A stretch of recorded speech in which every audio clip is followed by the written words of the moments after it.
Hi everyone, this is Linda from Banjo's Bead House and welcome to What's in the Box for the April 2026 Bead Inspiration Box. So as always, I'm going to take you through the inspiration pick and then we will take a look at what was in the box. So let's tip you down and take a look. So this is the inspiration pick that we worked from for this month's box. It is this lovely shades of pink. So ranging from a light pink through to a dark pink. So lots of choices to play with within this. But I kind of went in an unexpected direction, which you would have seen from the inspiration launch project. So this is always as our little fun insert. And within that, as always, you get your little graphic of what we created. On the back, you would have seen, if you bought one of these boxes, all of the contents inside and the QR code to access all of the project videos. So, what was in the box? Well, let's tip it out and take a look. So, this is the wonderful stuff that we actually had to play with in this box. So, drawing from the agate inspiration in the graphic, the first thing we worked with, or we've got to play with, was this 6 mil pink agate. So, this is dyed and heat treated agate in order to preserve that pink, and you get lots of different lovely shades. Now, the challenge with it being dyed is you don't always get consistency. But we work with that and we play around with that.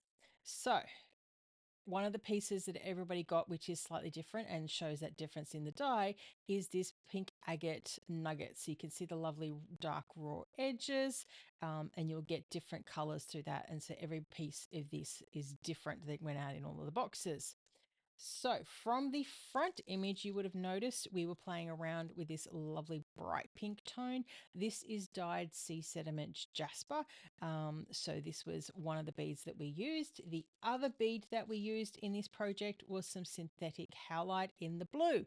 So blue was the unexpected choice, and that is due to this lovely focal bead that we chose for this month's project, which was a manufactured bead, and it is using sea sediment jasper, which is the pinky tones, and in this case some beige, as well as the blue howlite. So you are getting a combination of two stones set in a resin to create these pendants. So it's a great use of recycled materials, and create something a little bit different, and every piece is unique, which is always fun when you are designing as well.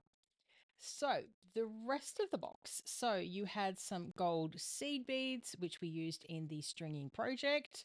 We, of course, have our stringing supplies. So some 49 strand, 0.18 inch jewelry wire, some gold crimps, and some wire guardians.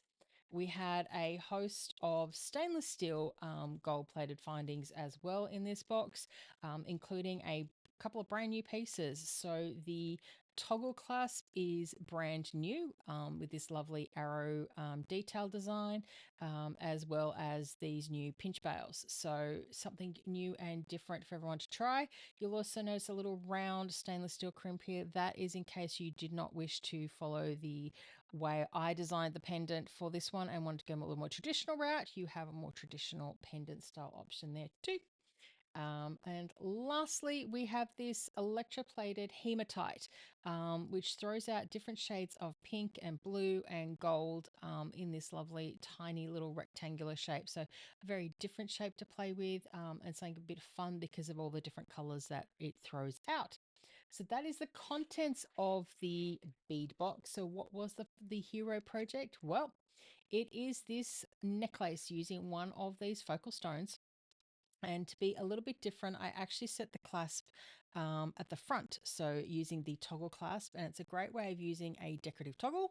And we simply use then the pinch bail attached to a jump ring to set that at the front. And that just created a really fun and interesting blue and pink design, all based around this stone, which was my jumping off point for the entire box, springing as I was hunting for the pink items for the box. So if you purchase one, I hope you have had fun creating with it. And I will, whoops, try to get back to my main. Sorry, on a side control panel. Don't have things labeled the way I should. I hope that you've enjoyed checking out what's in the box. If there was any left, they will be available for sale in our inspiration box section on the website. And I will see you guys for the next What's in the Box. See you then. Bye for now.